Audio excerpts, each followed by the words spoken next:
Yo tengo muchas ganas por lo que Dios va a estar haciendo en esta época de la iglesia. En verdad creo que Dios se está moviendo, no solamente en esencia, sino yo creo que en muchos sitios y en España se está moviendo y yo no me lo quiero perder. Y yo no quiero que esencia se lo pierda. Yo quiero que podamos disfrutar y formar parte de todo lo que Dios está haciendo. Y ya sabéis que hemos estado hablando de una formación, que yo no sé si tenéis un poco de expectativa, hemos suspendido los grupos, hemos puesto una pausa en los grupos durante estos 4 meses y cómo va a ser esto. Y parte de lo que vamos a estar haciendo durante este tiempo de este retiro, de esta conferencia, es introducir los conceptos básicos de esta nueva etapa que vamos a estar entrando como iglesia. En verdad no es algo nuevo, estamos volviendo a lo viejo, estamos volviendo a las cosas del libro de Hechos, de volver a la misión original que Jesús nos dejó.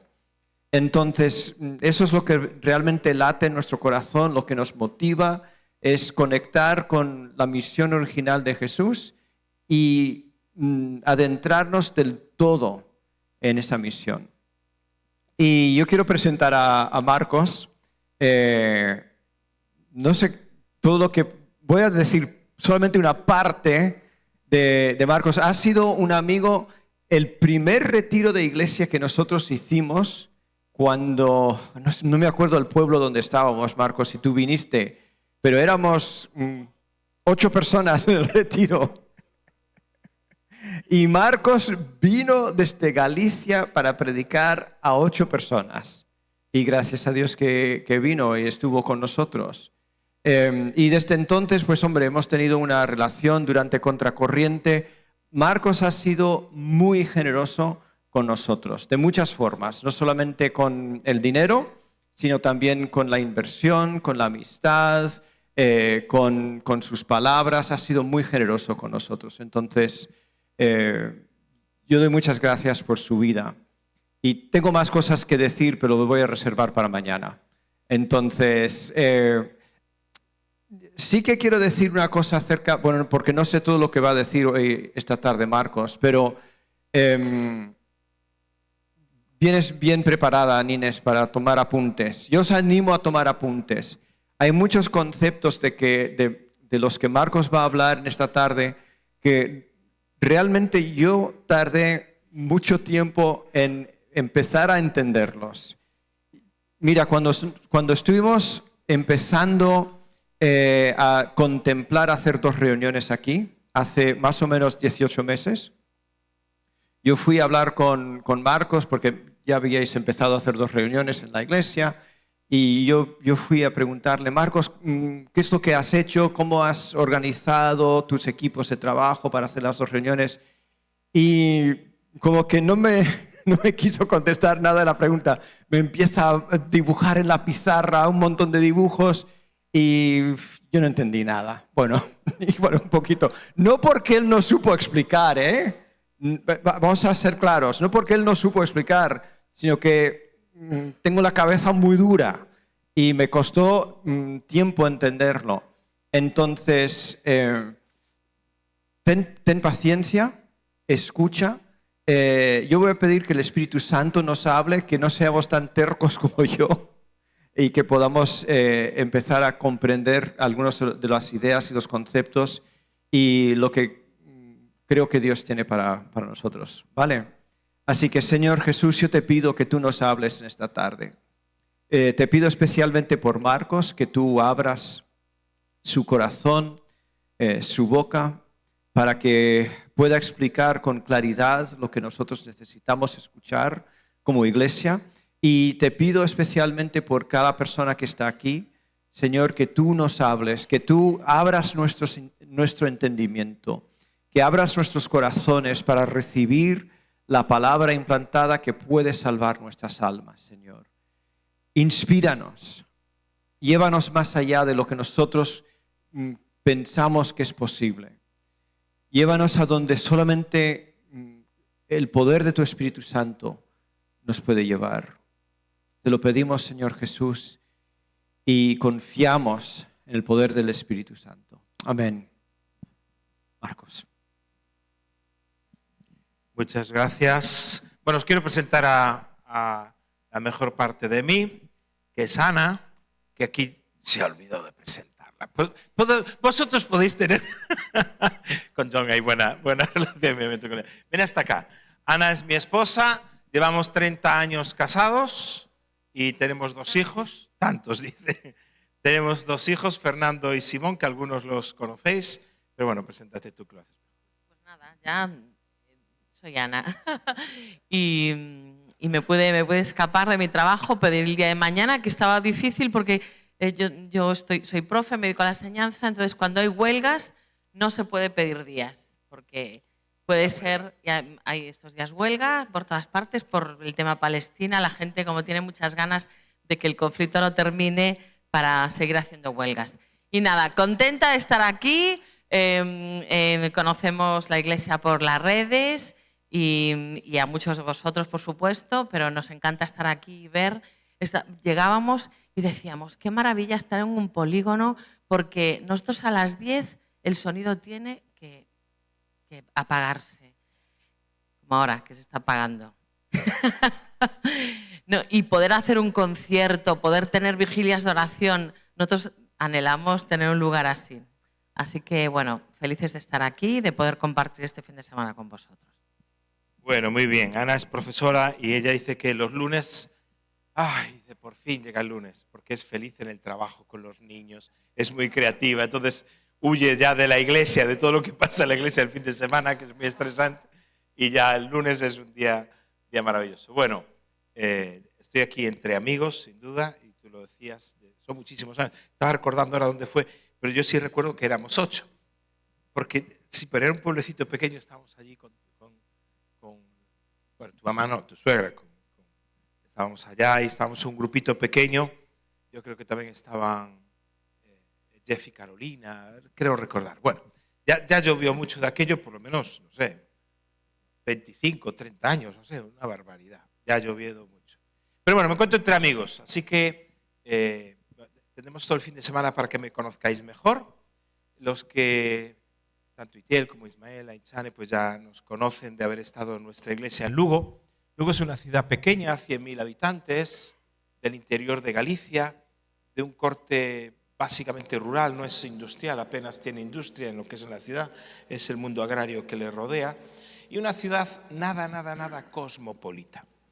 Nada cosmopolita. ¿Por qué digo esto? Porque cuando empezamos la obra la empezamos en el año 89.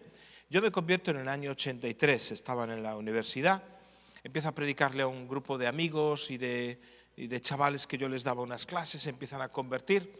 Al día de hoy el que es copastor conmigo pues fue mi primer convertido en aquel momento, él tenía 14 años. Y se entregó al Señor y hemos caminado juntos hasta ahora, José Antonio. Y empezamos así a reunirnos en casa de una hermana que era viuda y como yo me convertí en medio de una plaza en la ciudad de Ferrol, levantando mi mano en una campaña evangelística, el contexto en el que yo me había convertido es exactamente pues evangelístico. Entonces, ¿qué hacíamos en aquel tiempo, en los 80? Pues repetíamos las campañas evangelísticas y fuimos a hacer evangelismo por todas partes. Yo me convierto y a los pocos meses yo ya estaba dando testimonio. Nos entrenaban muy bien y hasta el día de hoy seguimos haciéndolo en el evangelismo personal, en el tú a tú, esa defensa apologética de la fe en las calles con las personas. Y teníamos, bueno, relativamente fruto en los años 80. Y en el año 89 hacemos una campaña evangelística en Lugo. Había una iglesia de asambleas de hermanos muy pequeñita, muy querida hasta el día de hoy. Tenemos muy buena relación, donde el más joven, me acuerdo que cuando entré en la iglesia, ya por el año 84 o algo así, entro y dijeron, un joven. ¿Y quién dijo eso? El líder de jóvenes, que yo creo que estaba rondando los 60 años. Entonces un joven estaba... Pero bueno, tuvimos hasta el día de hoy, tenemos una relación preciosa, hermanos, que queremos mucho. Pero le llamaban a Lugo la ciudad de las tinieblas, porque la ciudad no había forma de plantar ninguna iglesia, aparte de esa, de asambleas de hermanos que estaba desde 1920, 1930. Hizo ahora los 100 años de existencia.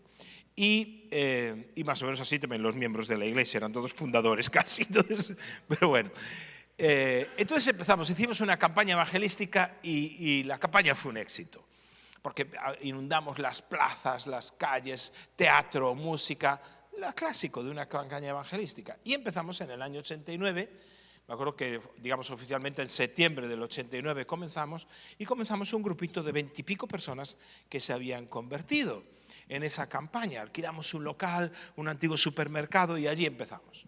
Lo que sabíamos hacer, alquilar un local y empezamos las reuniones, nuestros cultos, nuestras alabanzas, predicación, y empezó a haber, de verdad, unos años muy bonitos. En los 5 siguientes años se empezó a convertir gente y llegamos a ser unas 50, 60 personas, estoy hablando de principios de los 90. En una ciudad como Lugo aquello era realmente algo extraordinario, ¿no? En aquel momento. Yo sé que los parámetros han cambiado muchos, pero yo quiero que entendáis el marco. Y ya empezamos a escuchar, allá por el año 90, llevamos 5 años, 94, que había unas cosas de las iglesias en células. Iglesias que tenían grupos pequeños y que eso funcionaba en todo el mundo, estaba muy bien. Un tal Pastor Cho en Corea y leímos sus libros, y había iglesias también en Latinoamérica que estaban explotando en El Salvador con el crecimiento, en Colombia aún no había el movimiento G12 y nada de eso. Y entonces escucho de un misionero americano que estaba por aquí de paso, bueno, que el tipo era especialista en células, e hicimos nuestro primer retiro de iglesia en células en el año 94. Ya llovió. El caso es que nos impactó. Lo que nos había enseñado nos impactó. Y os digo, éramos un grupo de unas 50 personas. Ah, no, dijimos, esto es la clave. Esto es, ya sabéis, la clave. Y empezamos a hacer células. La cosa empezaba muy bien. Empezábamos así, empezaba a crecer, y de repente se venía abajo a los 4 meses, a los 3 meses. Se convertían en grupos muy cerrados, a veces muy aburridos, no había nadie invitado. Pero dijimos, no, pues hemos escuchado que hay una iglesia en Suiza, la iglesia más grande de Europa en aquel momento, que tenía casi 4.000 miembros en Zúrich, y hace un congreso de visión celular y de células, y viene el Cho de Corea. ¿Cómo? Allá nos vamos a Zúrich. Año 96. Nos vamos a Zúrich, todo era en alemán. Menos mal que había traducción al portugués, y como nosotros ahí los gallegos entendemos el portugués, salimos adelante con ese asunto. El retiro fue un peñazo insufrible. Era como si hubiésemos tenido pecados ocultos y Dios nos estaba castigando, ¿no? Entonces, fue horroroso. Era horroroso, porque era células de mayores, células no sé qué, cómo se hace. Todo era organizativo, y para colmo en alemán, la traducción en portugués, bueno, en fin. Lo único bueno que saqué de allí fue una canción que aprendí en alemán, pues la pasamos al español, y un paseo por el lago de Zúrich, que si podéis ir, id al lago y dar un paseo en el barco, que eso es maravilloso. El resto, por cierto, Cho no pudo venir, que se puso enfermo y no pudo venir, para colmo de males. Ni siquiera, es decir, fue un viaje, ahora nos reímos y lo pasamos muy bien. Al mismo tiempo también escuchamos que había un congreso de mega iglesias, ya entonces en Miami, un congreso de mega iglesias. Y por un asunto de un cuñado que tengo, que bueno, tenía un amigo, no sé qué tal, nos coló en el congreso de mega iglesias. Pero eran mega iglesias. Allí el que menos tenía 12, decían, porque ya no decían ni 1000. Decían, ¿y cuántos miembros tienen? 12, yo 30, yo 25. Decían así. Estaban los de Link, que entonces tenían 70.000, no sé qué, todos se sentaban entonces en una mesa de esas que estás allí sentado en la cena, estás muriéndote de medio de vergüenza, quieres desaparecer en medio de tantos tal. Y España, qué bien, pastores de España. ¿Y cuánta gente tenéis en España? En aquel momento eran 70. 70. ¡Oh, 70! Menudo. Dios se está moviendo sin duda. Era 70 literalmente, aunque yo no mentí, ellos añadieron el 1000 en sus mentes. Bueno, ¿qué pasaba? Veníamos de todos esos retiros y volvíamos a subir como un cohete, así, ¡buah!, hacia arriba. Empezábamos técnicas nuevas, cosas nuevas, organización, metodología, todo de nuevo hacia arriba. Pero al poco tiempo subía y volvía a bajar. El cohete no se mantenía arriba, no iba.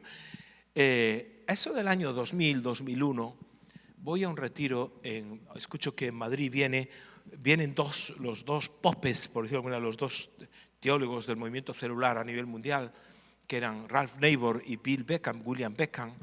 Yo había leído sus libros, había leído todo. De repente estaban en Madrid y una organización que se llamaba Odres Nuevos organizaba un retiro para pastores y líderes y traían a los dos a nivel mundial en Madrid. Y dije yo, no, me cojo la semana, porque era una semana, de lunes a viernes. Dije yo, me la cojo. Me voy, tenía mi trabajo secular, yo siempre estuve trabajando a nivel secular, me cogí una semana de vacaciones y me voy, allá en Madrid. Yo creo que éramos, con los 2 traductores que había, 10. Aquello fue un fracaso.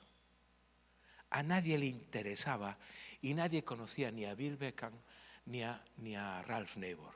Pero aquí el Menda Lerenda, que sí los conocía, los tuve para mí solitos una semana. Con 8, 7 que estaban allí medio despistados y bueno, pero yo ya llevaba una trayectoria y quien sabe algo le puede sacar mucho más jugo porque sabes qué preguntar, sabes qué hacer porque ya tienes una trayectoria. Porque le puedes sacar mucha información a personas así. Eso fue tremendo, tremendo. Fue tan tremendo, ¿por qué os digo todo esto? Veréis la trayectoria, a dónde os quiero llevar.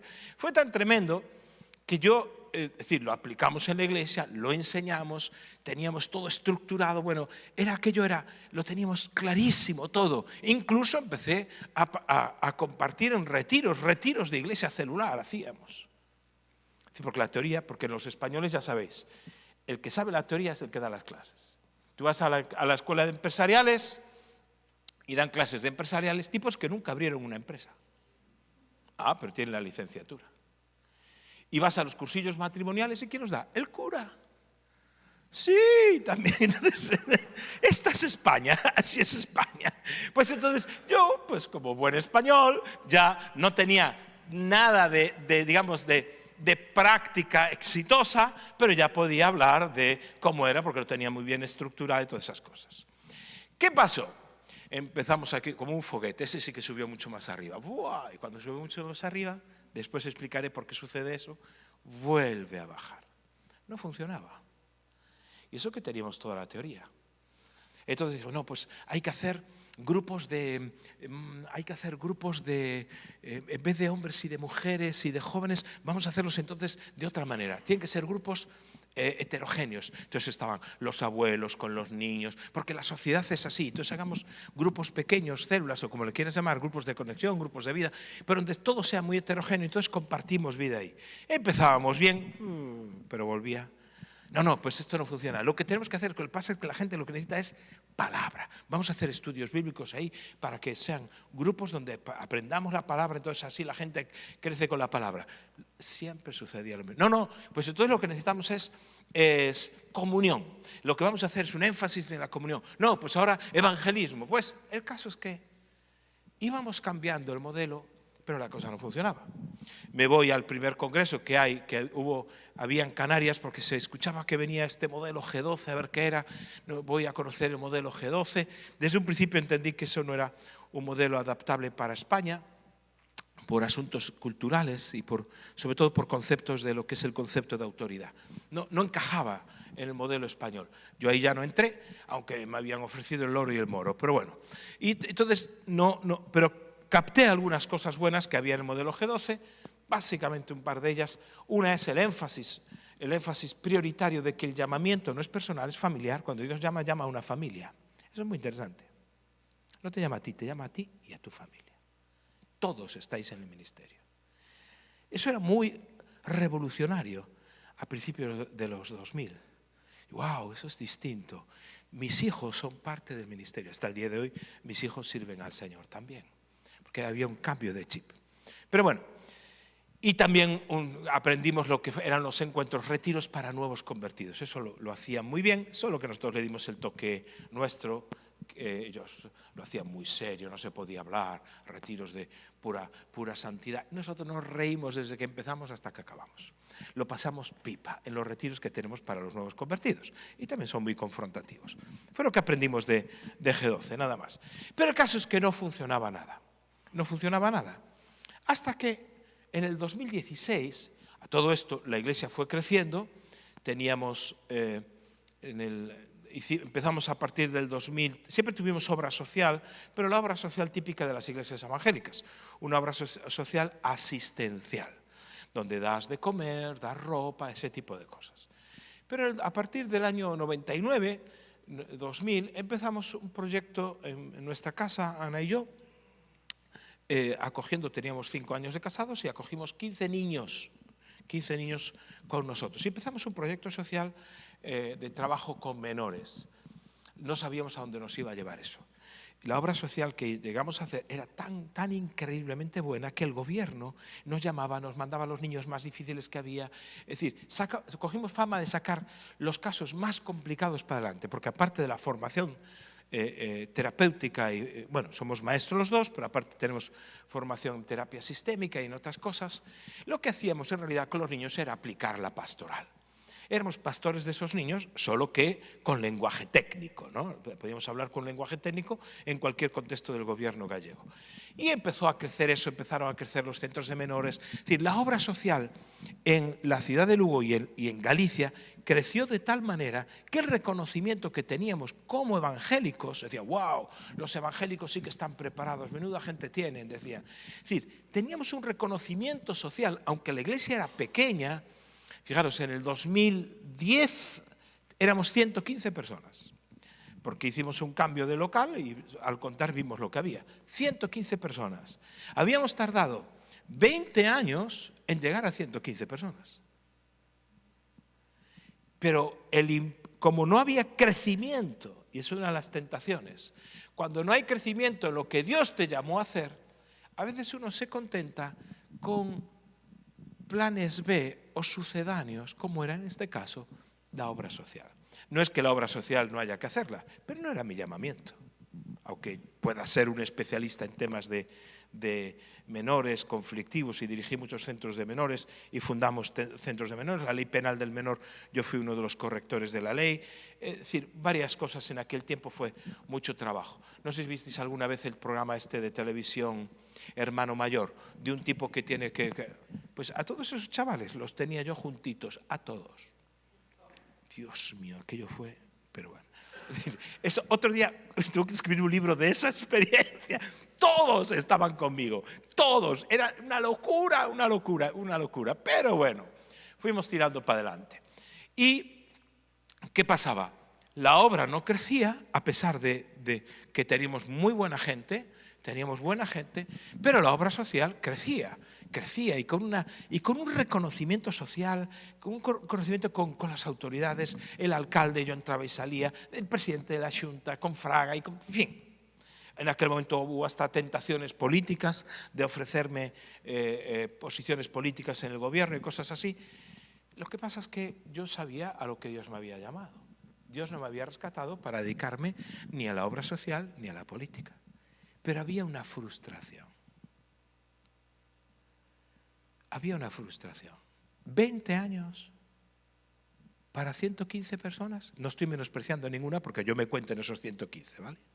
No es un menosprecio lo que estoy diciendo. Es una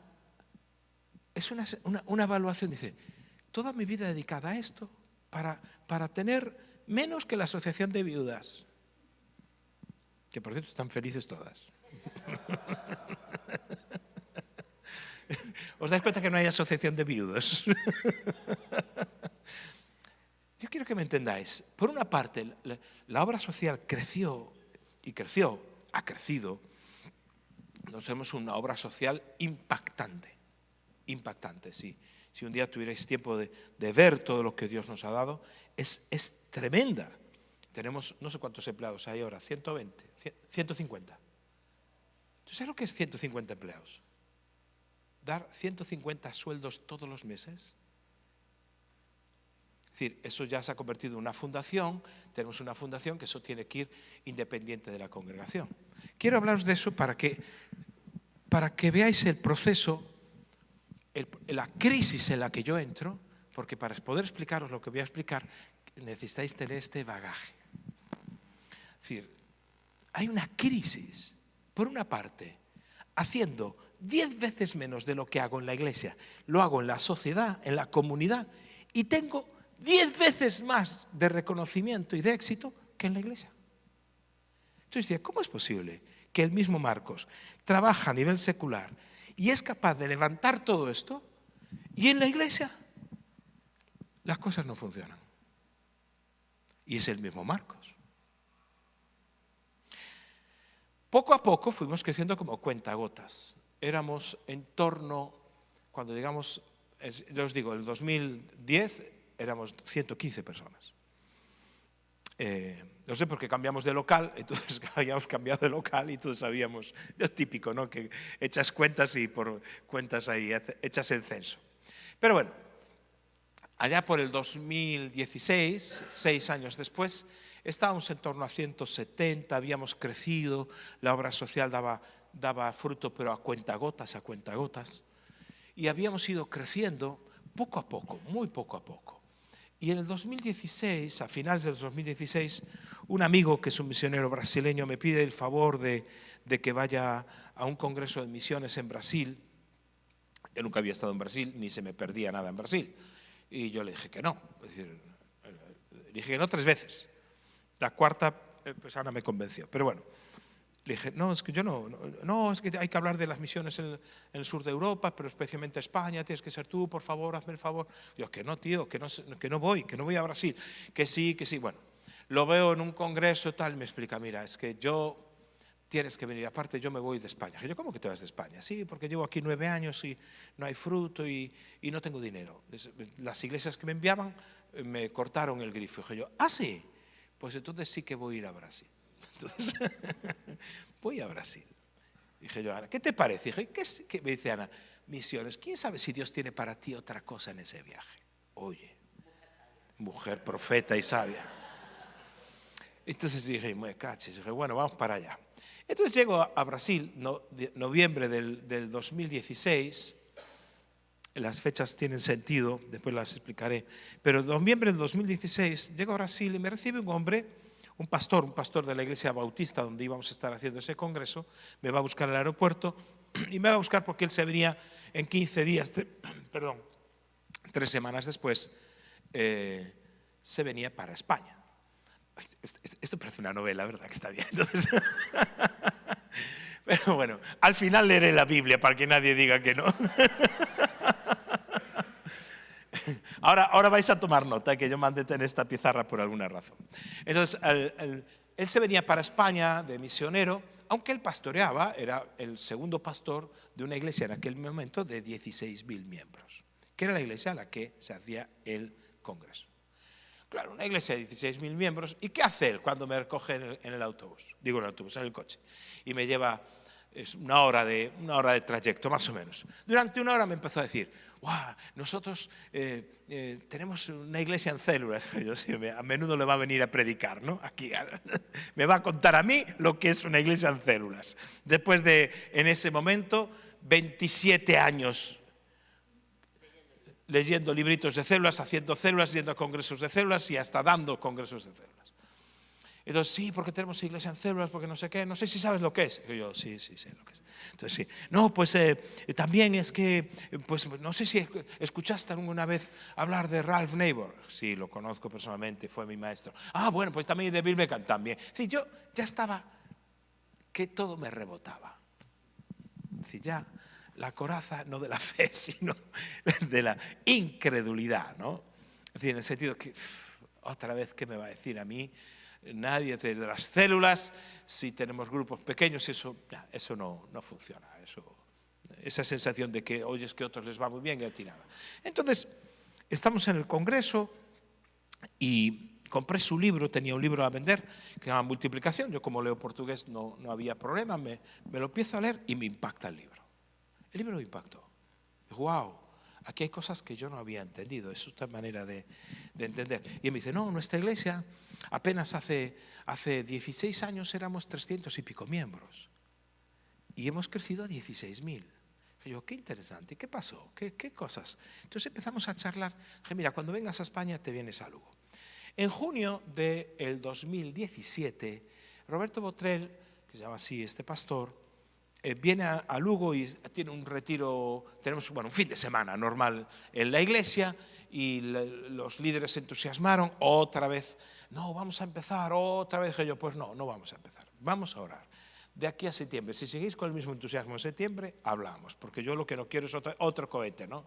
Ya, porque la gente decía, bueno, otra vez, algunos decían, otra novedad, a ver qué nos trae Marcos ahora, a ver qué es lo que hay. Y en septiembre la gente dijo, vamos a conocer esto, vamos a intentarlo. Lo volvemos a invitar, viene en diciembre o más o menos en esas fechas, a finales de año viene, nos habla del modelo que ellos llaman DNA, que os explicaré un poquito, de cómo se estructura y cómo es ser iglesia y hacer iglesia. Yo capté algunas cosas que os explicaré ahora, que yo dije, ahora entiendo por qué a nosotros no nos funcionaba. Ahora entiendo. Y en el año 2018, empezamos un proceso de transición. Empecé a crear una serie de materiales y empezamos un proceso de transición en el cual, después de 7 años, todavía estamos. Pero, la iglesia, a ver si esto, por favor, no quiere salir. La iglesia que estaba, se ve por acá, ¿no? El 89, 1989. Y aquí está el 25, que estamos ahora. 2025. Pues la iglesia tardó hasta el 2017, entonces el 2018 cuando empezamos, aquí el 2018, éramos 180 personas. 180.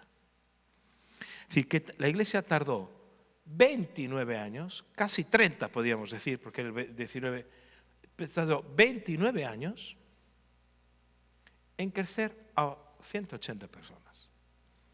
¿Sabes qué me decían la gente en Galicia? ¿Y tú de qué te quejas? Tienes reconocimiento social. A ti te abren las puertas del gobierno. Tú tienes un ministerio ya fuera de España. Yo predicaba aquí, los retiros y tal y cual. Es decir, yo no tenía problema de mi ministerio personal, no tenía ningún problema. Pero había una queja constante. Acordaos que en el 2010 teníamos 115.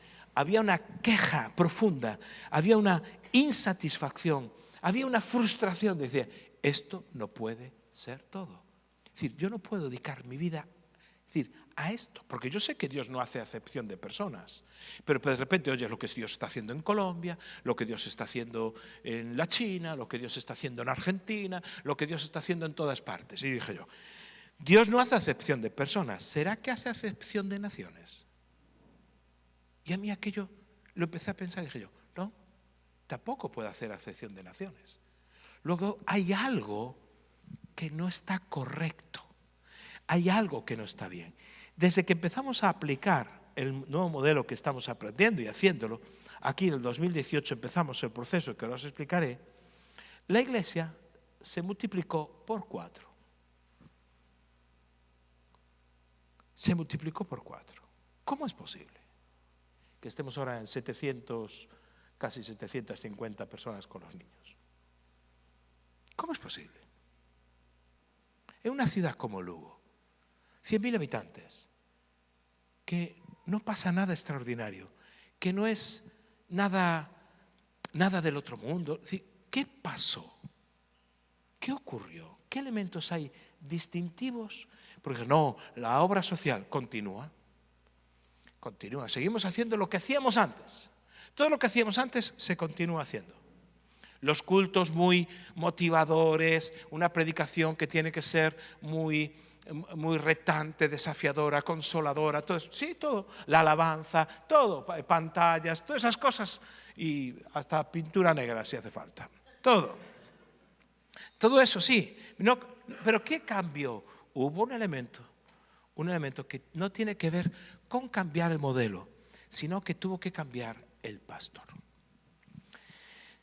Acá, por estas fechas, 2017, 2016, nos visita, 2017 creo que fue, justo en la misma fecha, nos visita un americano que es especialista. Estos americanos, en fin, son especialistas. El tipo es especialista en análisis de iglesia. Ese es su don. Entonces hace análisis de iglesia, va a un sitio y analiza una iglesia, qué es lo mejor, qué es lo peor, cómo tendría que mejorar. Eso parándose, tú lo invitas y se está allí una semanita y te hace un... Pero el tipo solo vino un día. Craig, un buen amigo hasta el día de hoy. Entonces Craig Tendrup está el domingo en la iglesia, predica a la iglesia y después se va a comer con los líderes, y comemos todos juntos. Y una vez que comemos por la tarde-noche, pues quedamos Ana y yo con él, porque al día siguiente se iba. Y dije, oye, ¿crees qué te pareció la iglesia? ¿No? Ya hay que aprovechar. Si recibes a un profeta, es decir, pues recibes a un analista, analízame. Entonces dice, sí, pues te voy a decir lo que pienso. Oye, el tipo empezó a hacer un análisis de la iglesia como si estuviera en ella desde hacía años. ¿Te acuerdas que decía? A esta iglesia le pasa esto. Y yo, pues es verdad. Y esto, pues es verdad. Todo lo que decía es verdad.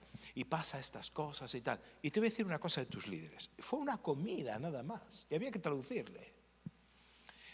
El fulanito del otro, sí. Este le pasa esto, tal y cual. A menganito, tal. Y yo, Dios mío. Yo estaba asustado. Y yo, pues sí, ya lo sé. Me dijo, ¿ya lo sabes? Y yo, sí. Pues si lo sabes, ¿por qué no has hecho nada? Me sentó como una bofetada, por no decir una palabra más española. Entonces, vamos a dejarlo así que se está grabando. Entonces, me sentó. ¿Por qué no has hecho nada? Dijo, el problema, tú tienes todo el potencial para que tu iglesia se duplique en 2 años. El problema son los líderes. Tienes que cambiar de líderes. Espera, estoy empezando fuerte, ¿verdad? La noche. Pues ya veréis el fin de semana. Y yo pensé, se fue de viaje. Dije yo, sí, es verdad. Con el liderazgo que tengo, tenemos un tope. Hay un tope. Pero yo, en América, en Estados Unidos, si no tienes pasta, digo, si el líder no funciona, te lo quitas y contratas a otro de allí, como el Real Madrid y el Barça, ¿no? Que fichan a los mejores. Él había acertado, solo que la metodología era otra. El problema de que la iglesia no creciera era el liderazgo. Y el problema que yo tenía un liderazgo que era un tope para la iglesia, era yo.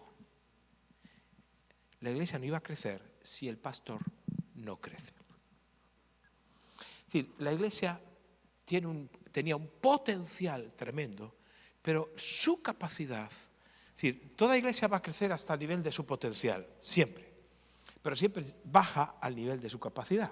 Es decir, si yo tomo este rotulador, no sé cuántos metros hay aquí de altura, pero debe haber 11 o 12, ¿no? Por ahí.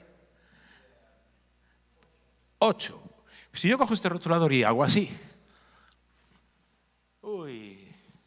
se me queda en 7 metros. Es decir, yo tengo el potencial de tirar el rotulador a 7 metros.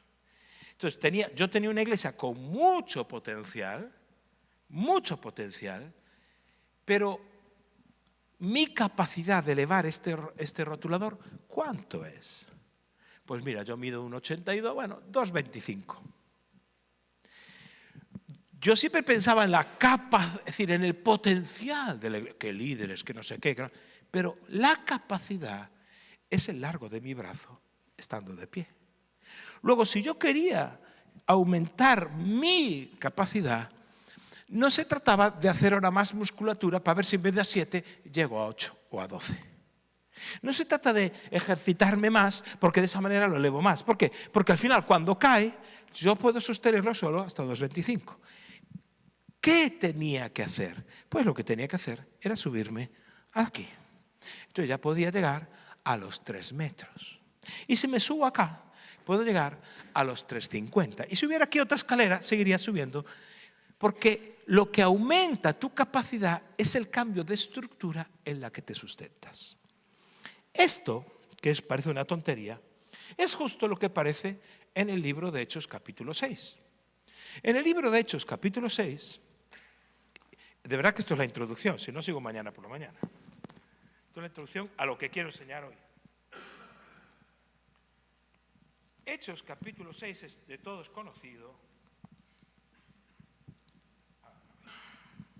Entonces dice, en aquellos días como creciera el número de los discípulos, hubo murmuración de los griegos contra los hebreos. Hay dicho americano que dice que en toda libra de murmuración hay una onza de verdad. Murmuración de los griegos contra los hebreos de que las viudas de aquellos eran desatendidas en la distribución. Es decir, aquí hay el germen de una posible división, porque hay una situación absolutamente de injusticia sobre un tipo de personas, que eran las viudas de origen griego, que eran desatendidas. Entonces los 12 convocaron a la multitud de los discípulos y dijeron, no es justo que nosotros dejemos la palabra de Dios para servir a las mesas. Aquí es justo, se refiere que no se ajusta al diseño divino, no se ajusta al plan de Dios. No es conforme al diseño de Dios que nosotros, los líderes, por eso acuérdate de lo que con estos líderes tú no puedes llegar, tu capacidad está hasta aquí. Nosotros nos dediquemos a las mesas. Entonces, rápidamente todos somos capaces de ver las necesidades. Las necesidades se ven muy rápido.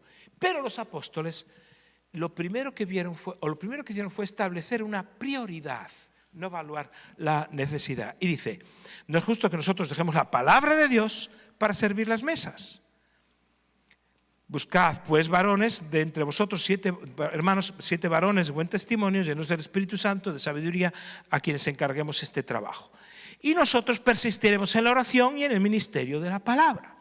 Entonces, fíjate, ellos reorganizan, es decir, hay un cambio de estructura. La estructura eclesiástica podía llevar ese nivel de crecimiento hasta un nivel. Entonces, ¿ellos qué hacen? Suben, por decirlo de una manera, cambian la estructura, se suben aquí arriba y es lo que se llama la elección de los 7 diáconos, que aquí no se les llama diáconos, pero bueno, es igual. Entonces, de los 7 diáconos, dice que eligieron a Esteban, varón lleno de fe y Espíritu Santo, a Felipe, a Prócoro, a Nicanor, a Timón, a Parmenas y a Nicolás, prosélito de Antioquía. Por si no os habíais dado cuenta, que creo que sí, todos nombres griegos. Porque las viudas eran desatendidas, eran las viudas de los griegos. Y para que no hubiera confusión ni líos, todos son griegos los que eligen aquí para servir a las mesas. A los cuales presentaron entre los apóstoles, quienes orando les impusieron las manos. Y ahora hay un paréntesis de tiempo y dice, y crecía la palabra del Señor. ¿Qué era lo que crecía? La palabra. ¿Quién se dedicaba a la palabra? Cuando se reorganizan las prioridades, dice, nosotros tenemos que dedicarnos a la palabra. En cuanto ellos se dedican a aquello que sí es justo, que se ajusta al diseño divino, lo primero que crece es la palabra. Porque ellos era el ministerio que tenían que tener. Y el número de los discípulos se multiplicaba grandemente en Jerusalén. También muchos de los sacerdotes obedecían a la fe. Es decir, pasamos de un modelo de adición, de sumar discípulos, que se ve en Hechos 2, a final de Hechos 2, y se ve también aquí al principio de Hechos 6, a un modelo de multiplicar discípulos. ¿Qué pasó en ese proceso? Un cambio de estructura. La iglesia, para poder seguir teniendo más capacidad, porque potencial tenían. ¿Dónde está el potencial? Los milagros, las señales, los prodigios. Eso hacía que la gente llegase muchísima. Pero la capacidad de encajar eso requería una nueva visión de lo que iba a ser la estructura de la iglesia. Cambia la estructura de la iglesia y el ministerio empieza a crecer. Esto es lo que nos pasó a nosotros. Justo esto. No había que cambiar a la gente. No se trataba de cambiar al pastor o los líderes, se trataba de que tenían que cambiar ellos aquí. Era un cambio de paradigma de lo que significaba ser iglesia. Entonces, ¿qué era ser iglesia? No tengo un rotulador para aquí, un borrador, digo, no sé si un trapo, un paño, algo así, ¿verdad? Algo así. Entonces, ¿qué era ser iglesia? Esto es muy conocido por todos vosotros, pero ya que lo sabes, te lo voy a contar. Porque nosotros, la iglesia, para que la entendamos, la vemos como una caja. Para que entendamos. La iglesia, yo pensaba antes que una iglesia tradicional o una iglesia renovada tenía que ver con la doctrina del Espíritu Santo. Hasta hace poco, pues creía eso, que una iglesia renovada era aquella que era bautizada en el Espíritu Santo, de doctrina carismática, pentecostal o como le quieras llamar. Mientras que una iglesia tradicional era una iglesia que no creía en eso. Hoy ya no creo eso. Bueno, no es que no lo crea. Hoy no evalúo así las iglesias. Una iglesia tradicional para mí es esto. ¿Qué es esto? Y nosotros éramos una iglesia muy tradicional. ¿En qué sentido?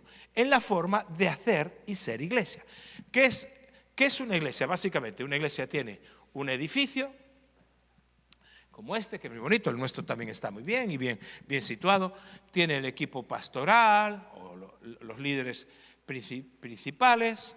Tiene la economía, que normalmente en cualquier iglesia se va para acá y se va para acá, si están sosteniendo a los pastores.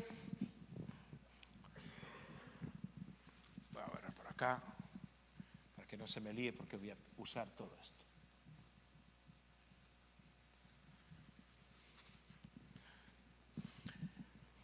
Y vamos a ver.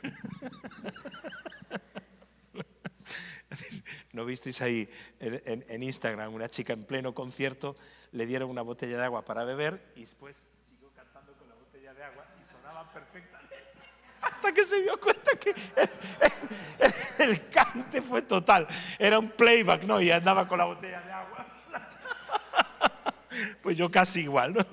Y aquí que están los programas. Los programas. ¿Qué es? Cualquier iglesia tiene un montón. Es decir, una iglesia pequeña mínimo tiene 10 programas. Si una iglesia medianamente grande, pues va a tener 15, incluso 20 programas. Porque tienes niños, pues yo qué sé, oración, misiones, pues ahora están también sonido y todo lo que es grabación, alabanza, jóvenes. Bueno, podemos poner aquí hasta el infinito casi, ¿vale? Porque hay montones de programas. Jóvenes, ¿qué más cosas? Hay algunos que tienen mujeres, hombres, células. Este era yo. Teníamos, entre las muchas cosas que ocupaban aquí la iglesia, pues teníamos una cosa que eran las células. Digo ahora células, pero nosotros nunca le llamamos células, llamamos grupo pequeño, ¿vale? Me da igual, me entendéis, por no andar ahora con... Entonces teníamos aquí las células. Entonces, ¿qué pasaba? La visión de iglesia tradicional es una iglesia donde la vida de iglesia sucede aquí, los domingos, aquí ocurren todas las cosas, la comunión, las relaciones, aquí hay un pastor que está por acá que predica cada domingo, aquí tiene el púlpito y anima a los demás que hagan la obra de Dios. Pero yo me daba cuenta que a pesar de que nosotros teníamos una proyección social muy fuerte, por eso os decía hoy cómo ha crecido eso, lo que hacíamos era tener acorraladas a las ovejas dentro del corral. Siempre dentro del corral. Eso sí, de vez en cuando hacíamos incursiones evangelísticas. Siempre hemos tenido puntos de misión, proyectos de plantación, hacíamos campañas, pero hacíamos el evangelismo, ¿vale? Evangelismo, seminario, formación, ¿vale? Por eso digo que hacíamos evangelismo, salíamos a predicar, pero volvíamos aquí a las 4 paredes de la iglesia. ¿Qué ocurre? De repente... Sí, bueno, seminario, discipulado, exactamente, discipulado. Estos nombrecitos son importantes. Entonces, ¿qué hacíamos? De repente viene alguien por acá, de paseo, entonces viene por aquí y viene a visitar la iglesia y mira, y nosotros pensamos que cuando vienen a un culto, como yo pensaba, que teníamos un local muy bonito y vienen al culto, veían esto que es la vida de la iglesia. Yo pensaba que veían la vida de la iglesia, pero no, nadie ve la vida de la iglesia. Lo único que ven, ¿sabes qué es? Una caja, una institución. Allí al otro lado de la ciudad está la iglesia católica Y aquí están evangélicos, oye, qué modernos, mira, tienen un local chulo y aquí pueden, mira, que la música, qué bien. Y, oye, entiendo la predicación, pero ¿sabes qué ven? Una institución, nada más. Por eso, el salto para un español de dar el salto a hacerse evangélico no es simplemente un asunto de conversión, es un asunto de que pasas de estar educado en una institución con todo lo que ya conoces que eso funciona, a una institución nueva que no sabes ni de qué va. Y ahí hay muchos frenos y muchos paradigmas culturales que habría que ver. Entonces, no se ve. Entonces, ¿qué fue lo que nosotros entendimos que había que hacer en este proceso que estoy hablando de esa visita que hice a Brasil y cuando Roberto Botrel vino y estuvo en Lugo? ¿Qué fue la reflexión que nosotros tuvimos? Que teníamos que sacar la vida de la iglesia fuera de la iglesia. Había que sacar esa vida de la iglesia fuera de lo que es el programa de los programas de la iglesia. Porque antes las células eran parte de un programa de la iglesia. Entonces había que sacar esa vida. Entonces empezamos de nuevo, otra vez, a hacer células de hombres, de mujeres, mixtas, de jóvenes, de adolescentes, bueno, de todo tipo, ¿vale? De todo tipo. Pero nos dimos cuenta que si volvíamos a hacer esto como antes lo hacíamos, pues decían, ¿por qué fracasaban antes los grupos pequeños? Porque nosotros, el círculo, que digamos es el símbolo de que nos vemos todos el rostro y tenemos una relación de comunión, etc. El círculo, nunca en realidad habíamos hecho círculos. Lo que nosotros hacíamos eran cajitas pequeñas, cajas pequeñas, donde lo que se reproducía era un modelo absolutamente obsoleto, un modelo caduco que ya no sirve para el siglo en el que estamos. Es como cuando Nicodemo llegó a Jesús y le dice, ay Señor, y Jesús le dijo, mira, Nicodemo, te es necesario nacer de nuevo con el espíritu que tienes, ya no se puede. Traes un espíritu caduco, no vale. Finish, caput, bien, se acabó. Tienes que volver a entender esto de nuevo, es volver a nacer. Entender esto es no volver a nacer espiritualmente, es un nuevo nacimiento a nivel de paradigma mental. Es decir, si no naces de nuevo, no vas a poder ver el reino de Dios y mucho menos entrar. Entonces, ¿qué pasaba? Nosotros hacíamos aquí cajitas pequeñas. ¿En qué consistían las cajitas pequeñas? Siempre estaban de alguna manera, una u otra, centradas en la necesidad de la persona. En la necesidad de persona. Entonces, para pasar de aquí a aquí, hicimos 3 preguntas. Alguno a lo mejor ya me escuchó hablar de esto, pero esto es como los evangelios, 4 veces se escriben para ver si lo entienden de una vez. Entonces, 1, 2, 3. Hicimos 3 preguntas a todo lo que hacíamos en la iglesia. Entonces, la primera pregunta es, ¿por qué? ¿Por qué hago lo que hago? ¿Por qué hago lo que hago? ¿Por qué hago lo que hago? ¿Por qué tenemos, yo qué sé, reunión de mujeres? Obra social, obra social. ¿Por qué tenemos obra social? Dice Rick Warren, dice que la gente no tiene problema de servir, solo que se olvida de por qué. Va en automático. Viene y sirve en la iglesia y hace las cosas porque hay que hacerlas. Entonces empezamos a evaluar muchos de los programas que nosotros teníamos que se hacían por inercia y porque es lo que hemos aprendido, es lo que nos han enseñado, es la caja. Tenemos que reproducir. Yo venía de una caja y entonces reproducía la caja a la cual me habían enseñado. La caja no es mala, ¿eh? No estoy demonizando la caja, porque después veremos que sigue existiendo, pero simplemente no es funcional para los tiempos que estamos viviendo en este momento. No es funcional. Entonces tuvimos que aplicar el porqué a todo. Y el porqué lo que define en realidad es la visión. La visión. Si tú, dice Rick Warren, la visión muere cada 30 días. Si tú no recuerdas la visión, la gente vuelve a hacer las cosas sin saber el porqué. Me preguntaban, este martes estaba en un curso y entonces una persona me preguntó sobre esto, pero ¿por qué es importante la visión?